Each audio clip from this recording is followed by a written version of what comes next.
So guys let's discuss this question. Question में बोला गया है which of the following is a tax reform.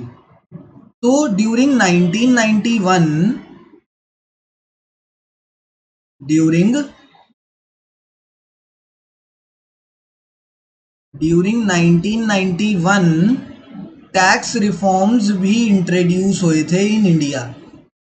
Tax reforms भी introduce किए गए थे एंड इन टैक्स रिफॉर्म्स के अंदर कौन कौन से टैक्सेस को मेंशन करा गया था। रिफॉर्म्स का मतलब होता है चेंजेस। कौन कौन से टैक्सेस को रिफॉर्म करा गया था, चेंज करा गया था। तो उसके अंदर डायरेक्ट टैक्स भी आते थे,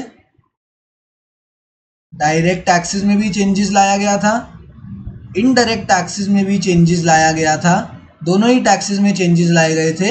and simplification of tax filing procedure भी करा गया था। ये तीन मेजर चीजें थी टैक्स रिफॉर्म्स में। इन 1991 डायरेक्ट टैक्स को रैशनलाइज करा गया था। डायरेक्ट टैक्स को क्या करा गया था, रैशनलाइज करा गया था। रैशनलाइजेशन के अंदर क्या होता है कि इस तरीके से चेंजेस लाए गए थे, changes were made to increase efficiency of tax. मतलब पहले डायरेक्ट टैक्सेस जो थे ना वो इस तरीके से थे कि जिससे ना डायरेक्ट बेनिफिट जो गवर्नमेंट तक था वो नहीं पहुंच पा रहा था, क्योंकि इतने ज़्यादा हैवी टैक्सेस थे या कुछ रीज़न हो सकता है जिसकी वजह से जो सिटीजन्स थे, सोसाइटी के सिटीजन्स थे, हमारी इकोनॉमी के, वो टैक्सेस पे नहीं कर रहे थे एंड कुछ ना कुछ ऐसा कर रहे थे कि उनके टैक्सेस कम हो जाए। ठीक है, तो उस तरीके से रैशनलाइजेशन लाई गई डायरेक्ट टैक्सेस में, उस तरीके से चेंजेस लाए गए कि इसकी एफिशिएंसी इंक्रीज हो, ज़्यादा से ज़्यादा लोग टैक्स पे करें एंड जो नहीं कर रहे हैं उनको चार्जेस एंड पेनल्टी फाइन कर सके। तो rationalisation of direct taxes was introduced in the tax reforms of 1991। Tax reform में रैशनलाइजेशन ऑफ डायरेक्ट टैक्सेस लाए गए थे। तो बिल्कुल ये जो ऑप्शन नंबर 1 है सही आंसर है। इनडायरेक्ट टैक्सेस में भी रिफॉर्म्स लाए गए थे। रिफॉर्म्स का मतलब क्या है, चेंजेस। इनडायरेक्ट टैक्सेस में भी रिफॉर्म्स और चेंजेस लाए गए थे। ये रिफॉर्म्स एंड चेंजेस भी किस लिए लाए गए थे, so that in order to increase efficiency. मतलब ऐसे टैक्सेस होने चाहिए जिससे एफिशिएंसी इंक्रीज हो, कि ज़्यादा से ज़्यादा लोग उसे पे कर पाएं एंड गवर्नमेंट को भी उन टैक्सेस का बेनिफिट मिल पाए।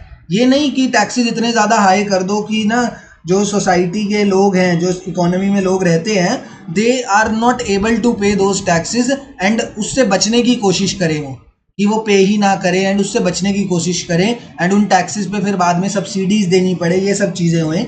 तो उसी में चेंजेस लाए गए कि टैक्सेस इस तरीके से बनाए गए। जैसे टैक्सेस में क्या करा गया, इस टाइम पर स्लैब रेट लाया गया। टैक्स में स्लैब रेट लाया गया। स्लैब रेट में क्या था, जो lower section of the society थे, लोअर इनकम ग्रुप्स थे, उनसे टैक्सेस नहीं लिए जाते थे एंड जो हायर इनकम ग्रुप्स थे उनसे टैक्सेस लिए जाते थे। तो इस तरीके के चेंजेस लाए गए डायरेक्ट एंड इनडायरेक्ट टैक्सेस में in order to increase efficiency of collecting taxes. Efficiency किसमें, एफिशिएंसी इन कलेक्टिंग टैक्सेस, कि टैक्सेस आराम से एफिशिएंटली कलेक्ट हो सके। इस वजह से डायरेक्ट एंड इनडायरेक्ट टैक्सेस में रिफॉर्म्स लाए गए।